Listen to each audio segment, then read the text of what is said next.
Hey guys, Movie Junkie for Life here again, and it's time for you to be my guest as we review Beauty and the Beast. And this is a movie that is so near and dear to my heart. It's my absolutely most favorite Disney movie of all time. All the Disney movies. I don't know. I wouldn't even, we can't bunch Star Wars because Star Wars is pretty new. But let's say my favorite Disney animated film of all time was always Beauty and the Beast. So I was really excited for this live action adaptation, and I loved the casting choice. So did I enjoy it?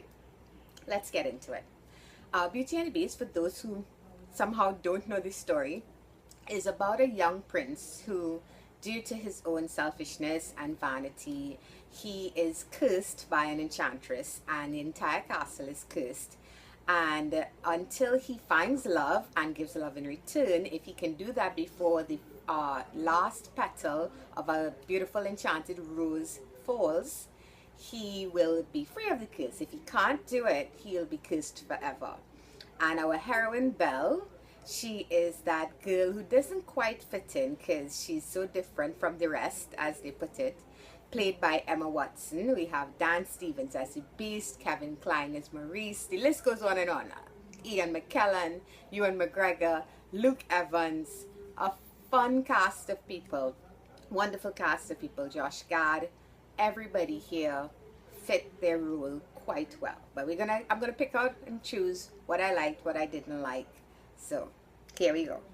The pros. First of all, of course, the visuals. Did they do the animated film justice? And I think they did. I think the visuals, what they managed to do with the castle, what they managed to do with Lumiere and Cogsworth, and bringing them to life, making them seem like actual objects that could exist. But at the same time, wonderfully magical. I think they did an exquisite job. I especially liked what they did with the castle. When I saw the castle, I was blown away because, you know, in animation, especially in that era, there's only so much that you can do. But I think they did a wonderful job. I also personally liked the look of the Beast.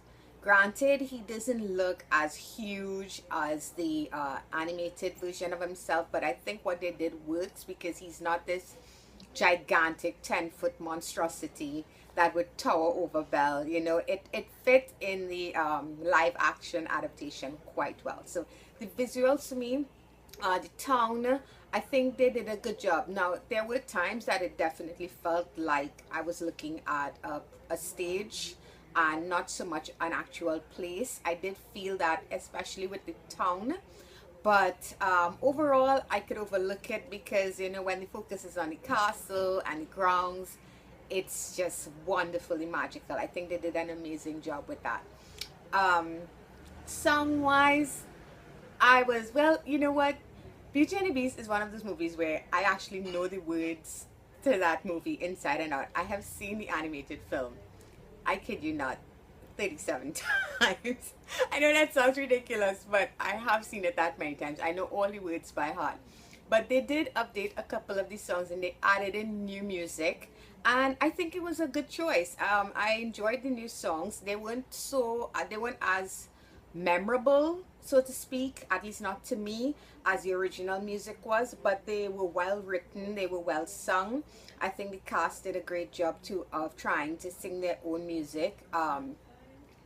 Again, it's not perfect, but I liked it. I think they did a wonderful job, especially oh, I can't remember her name right now, the actress who plays Mrs. Potts. I think she did a really good job with Beauty and the Beast. And Ewan McGregor's Be Our Guest, of course, the most memorable, absolute, most epic song from that movie.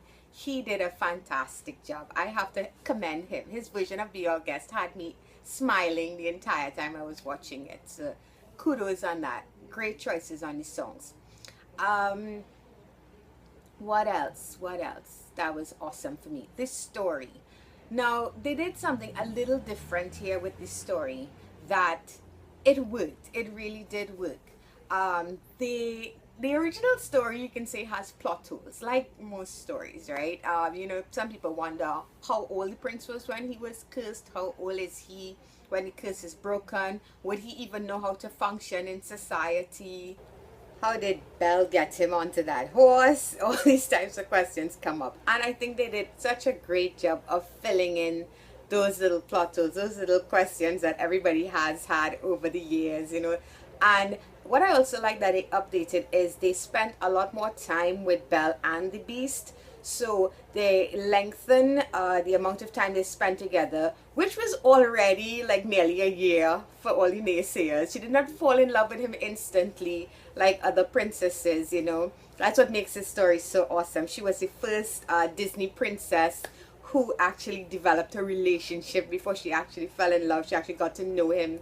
They work on that a bit more here. So she does spend a significant amount of time with him, and they have things in common as well. So they do so much there, and Emma Watson does a fantastic job of showing chemistry between her and Dan Stevens, you know, as a Beast.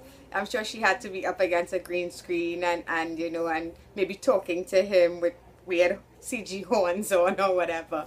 But they do such a wonderful job with what they were given, and honestly, I can't picture anybody else as Belle. You know, she was my choice for Belle, and I'm happy they went with her as well. But the standout here isn't Emma Watson, and it isn't Dan Stevens. I have to give huge props to Luke Evans, who plays Gaston. Oh my god, I would never think they'd be able to bring this character to life the way they did, and he knocks it out the park. His Gaston is exactly what you think this character would be. Not only does he look a lot like Gaston, except he's much better looking, Luke Evans is. He adds weight to this character. He makes him seem like the villain that he is. You know, a lot of people argue, well, Gaston isn't such a bad guy because, you know, anybody would freak out at the idea of a beast. But we see where this is such a narcissistic guy. He has a temper. He would have made a horrible husband to anybody, far less Belle.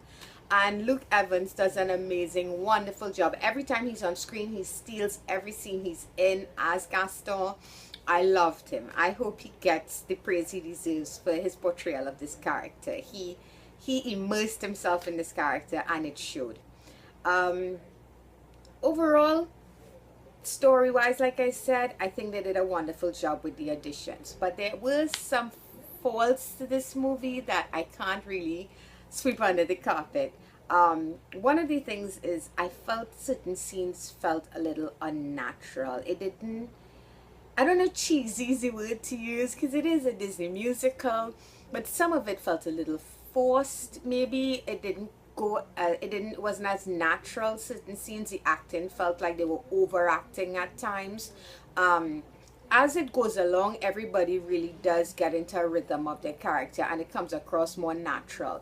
I think the biggest issue I had was Josh Gad as LeFou. I think he was trying too hard, and I don't think he really understood what he wanted to do with that character.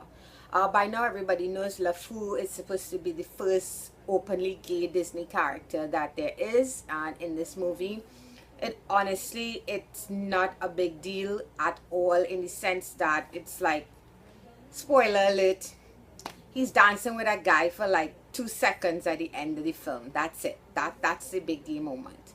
But before that, you could tell that he has a thing for Gaston. And I don't know. He never felt natural. It definitely felt like a straight person playing gay. And I don't know. It was awkward. They should have just left it as LeFou is a guy who, I don't know, wants to be like Gaston. You know, he emulates him and he worships him or whatever. I have no issue with him being gay. That's not the problem. The issue is it wasn't well done. You know, it never felt natural. It felt forced and tacked in.